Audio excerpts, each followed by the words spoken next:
Bonjour chers élèves, bienvenue dans le corrigé du concours blanc spécial Andes où je vous ai proposé 18 ou 19 questions. On va essayer d'aborder leur corrigé dans cette vidéo-là.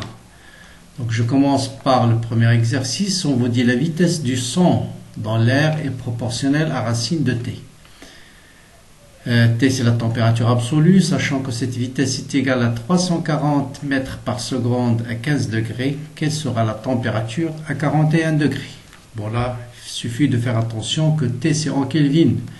Donc on va utiliser cette donnée. La vitesse à l'instant T égale à 15 degrés est égale à 340. Donc je vais dire V1 à l'instant T1 c'est... Donc on vous dit proportionnel, donc c'est une constante fois racine carrée de T1 plus 273. La même chose pour une autre température T2, c'est la même constante fois T2 plus 273.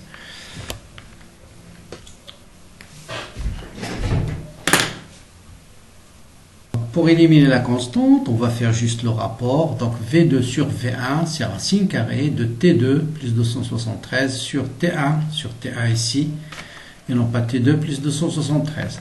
Donc T2 c'est 41 plus 273, ça vous donne 314. Et 15 plus 273, ça vous donne 288. Et donc V2 c'est 340 fois racine carrée de 314 divisé par 288. Et ça vous donne effectivement la vitesse de 0,355 km par seconde, c'est-à-dire 355 mètres par seconde. Voilà un exercice intéressant sur les ondes. On vous dit l'extrémité gauche d'une corde est reliée à un vibreur effectuant des oscillations sinusoïdales entretenues à partir d'un instant de date t0 égale à 0. On vous donne le graphe 1 et le graphe 2 qui représentent l'état de l'onde, qui représentent les élongations y et les abscisses x sont gradiées en centimètres. Donc on vous dit les graphes 1 et 2 représentant l'état de la corde à une date donnée. Donc le graphe 1 à l'instant t1 30 millisecondes, le graphe 2 à l'instant t2 90 millisecondes. Question. Les graphiques de ci-dessus permettent de déterminer la valeur numérique de lambda. On trouve. Donc voilà, on peut déterminer lambda soit à partir de cette courbe, soit à partir de celle-là. Ici vous avez lambda sur 2 c'est 15. Donc lambda c'est 30, ou bien ici on peut lire lambda c'est 30, donc tout de suite lambda c'est 30 cm. Là pas de problème. Maintenant c'est là où il faut réfléchir, à partir de ces deux courbes, quelle est la valeur de la période? Donc vous voyez bien que entre la courbe 2 et la courbe 1, quelle est la distance parcourue entre T2 moins T1? Donc vous voyez bien si je limite cette partie-là, et la distance parcourue, c'est lambda. Entre T2 et T1, la distance parcourue, c'est la distance entre 30 jusqu'à 40, 50. Et ça, c'est lambda. Donc, c'est lambda.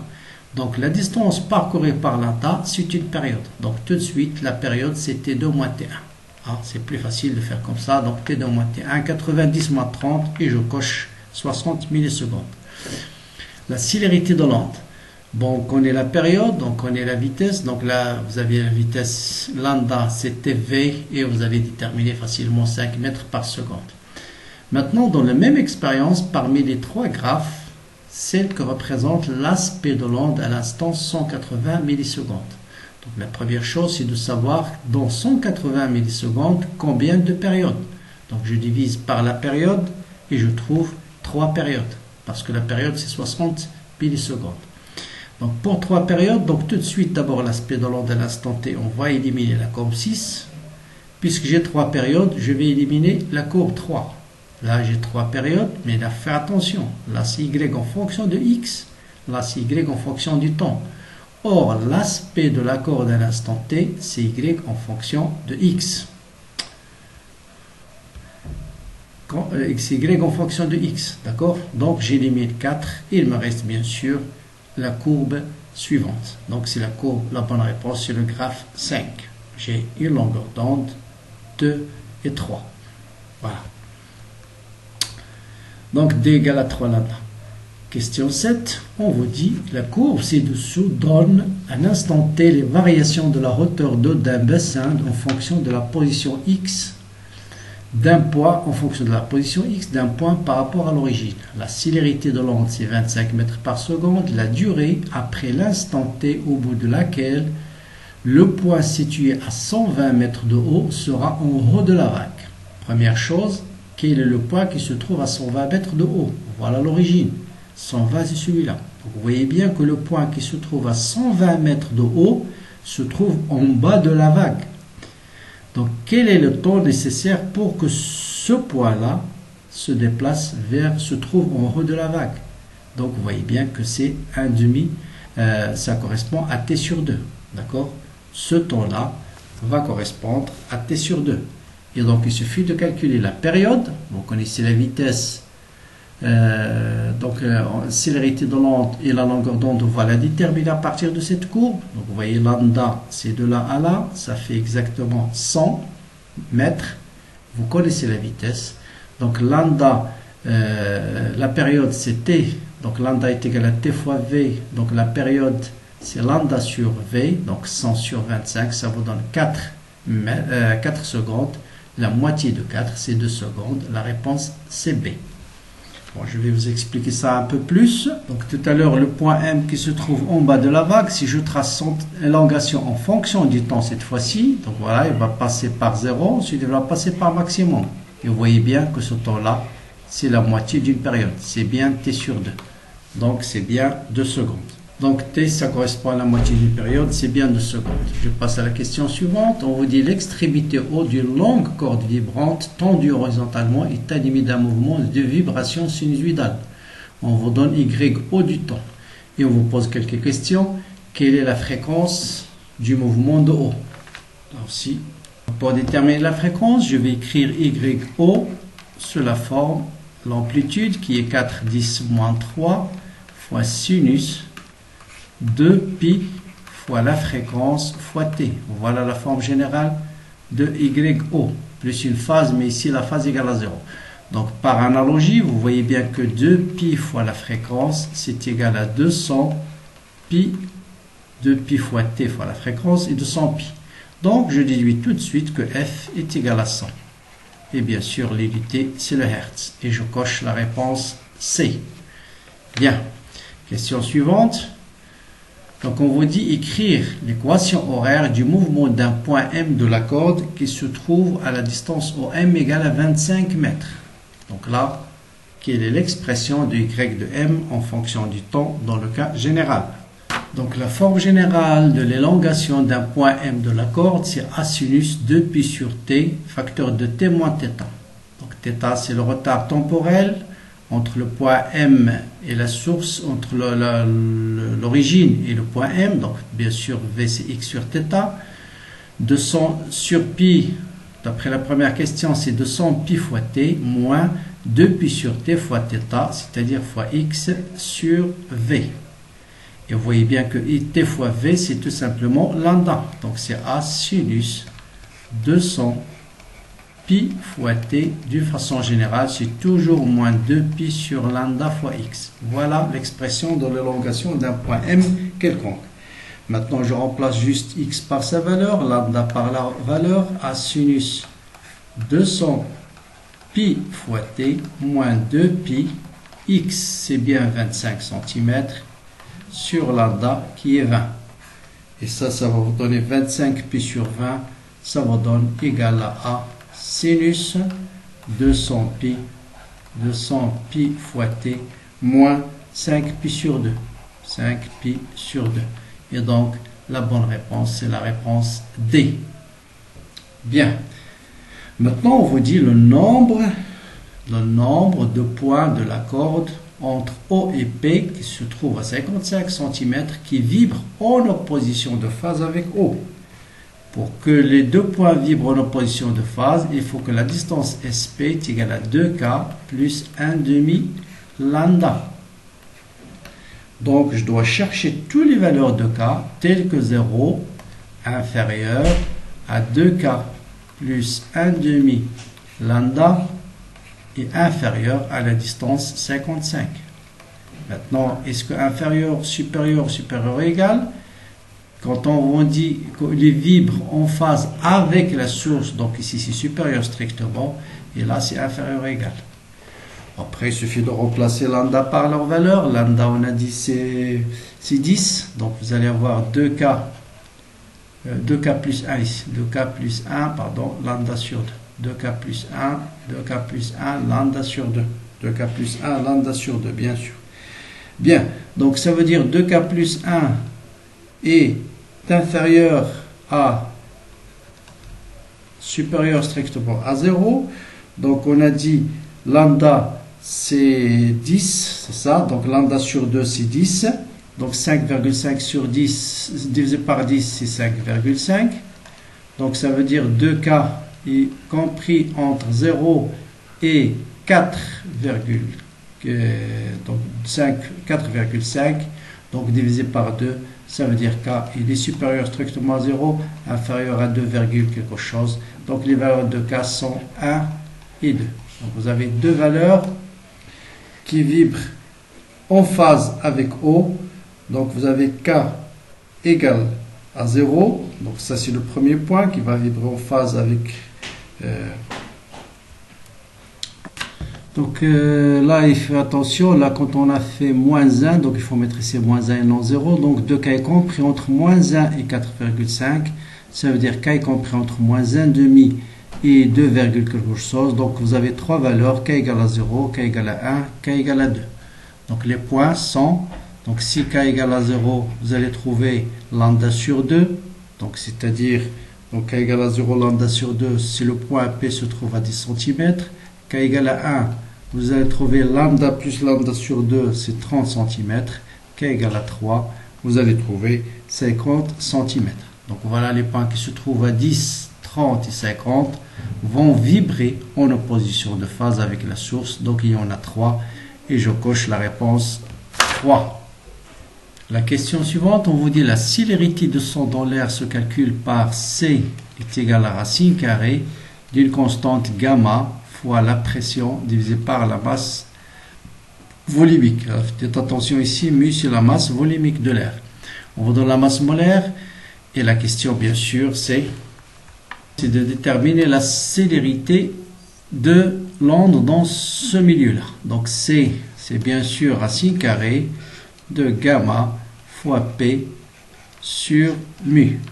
Or vous savez que P d'un gaz parfait, PV égale à N RT. D'accord, donc là on doit faire apparaître la masse volumique, donc je dois remplacer petit n qui est la masse divisée par la masse molaire, c'est le nombre de mol, R fois T, et donc je déduis que P est égal à petit m sur V fois RT sur la masse molaire. Bon, vous avez vu cette formule plusieurs fois, donc la pression c'est la masse volumique fois RT sur la masse molaire. Donc la célérité c'est racine carrée de gamma fois P divisé par fois RT divisé par la masse molaire. Donc gamma c'est donné, c'est 1,4, donc racine carrée de 1,4 fois la constante du gaz parfait 8,31 fois la température c'est combien? C'est moins 17, donc 273 moins 17, donc on va mettre 273 moins 17, tout ça vous allez les diviser par la masse molaire qui est 29 et vous allez trouver une valeur qui est de 320. Donc 320, la plus proche est 319, 320 mètres par seconde. Donc voilà, on a dit 320. Donc là, la première question, c'était juste de vérifier que cette vitesse a effectivement une dimension d'une vitesse. Donc la pression, c'est la force par surface. La masse volumique, c'est volume divisé par la masse. Donc une force, c'est la masse fois l'accélération.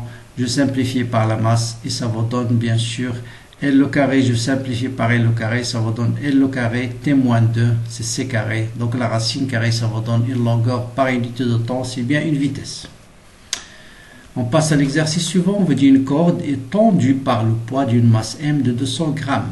Donc on vous donne la distance OB, la distance AP, AP.